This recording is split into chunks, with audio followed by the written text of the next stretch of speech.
Hello and welcome back to the Weekly Career Question with me, Amy Peterson from The Bridge Coaching. Over the years as a coach, I've had a lot of questions from people, and one of the key things that many feel is frustration with other people in the workplace, whether it's your manager, your colleagues, or even people reporting into you. So today I wanted to cover this question, and I've had it in many different flavors over the years, but it goes roughly like this. I find it really difficult to deal with the different personalities in my workplace. Do you have any tips? And boy, oh boy, do I have tips for you.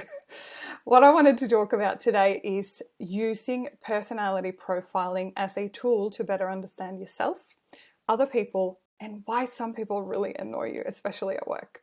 So today I'm going to cover a tool called DISC, D-I-S-C. It's one of many, many tools out there. I use it a lot with my clients, and I've done the DISC tests or different kinds of DISC tests with myself over the years. There are other ones that are quite common, for example, Myers-Briggs, which is sometimes referred to as 16 personalities. And look, I think there's a great merit to a lot of these tests, but one that's really easy to do, I find, is this particular one. So let's dive in, and I'm going to quickly share what the different quadrants are in this test and also how you can use it in your workplace. So DISC is a 4-quadrant test. So you have every single person I've ever worked with has a little bit of each of all 4 energies in them. But almost everyone I've worked with has had 1, sometimes 2 dominant energies and 2 that were significantly lower. And I'm no exception to that. So let's talk quickly about what they are. So D energy, which is red in this example, by the way, the colors don't mean anything in particular. Very often this test will be color coded, but the colors will be different for each one, whichever test you do. So don't look too much at the colors at this point. But in this example I'm using with you today, so red is the D energy. So a D energy is decisive, leadership, strategy, long-term focused. You often find them in the leadership team, and energetically and metaphorically they take up a lot of space.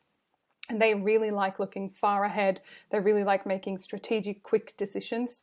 And especially if there's a clear criteria of what's got to be decided on and acted upon, they really want to make that decision there and then in the room and take action and move on. They're very action driven. Next, you've got the I energy. So I energy is the influencers, the social butterflies, I sometimes call them. They're very interactive, social, creative.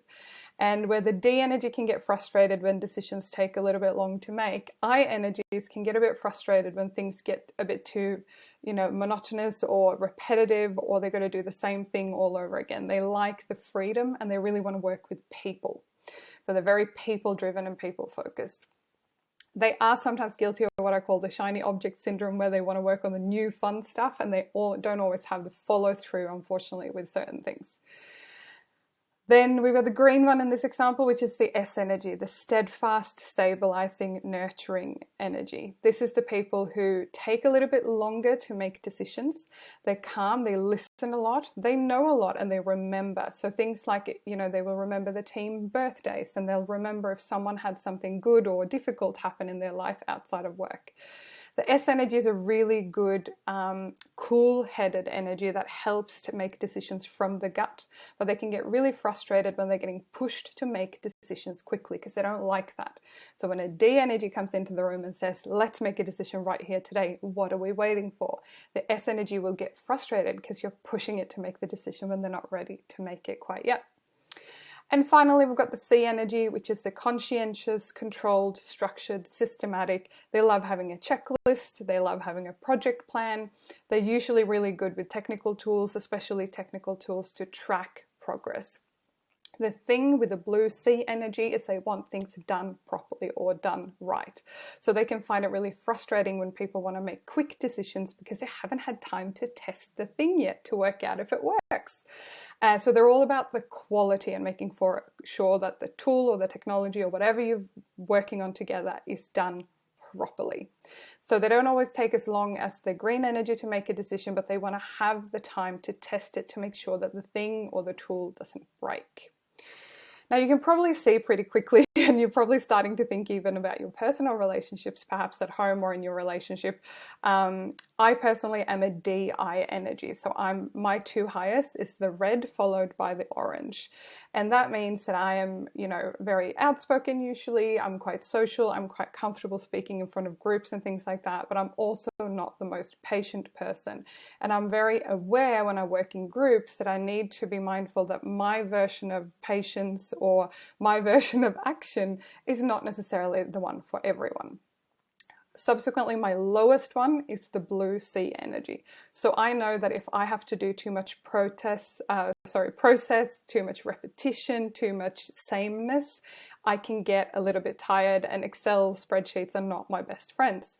But I know that about myself, so I'm very aware that yes, sometimes I still have to do that as part of my job or part of my life, but I do also lean on and ask for help for the things that I'm not particularly good at.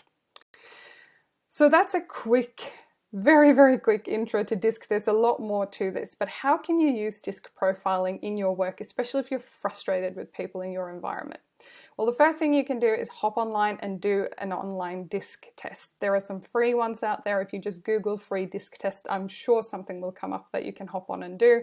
Or if you're willing to pay, say, $20 to $50 to have a profile done, you can usually sign up online there and then with your credit card and do it online.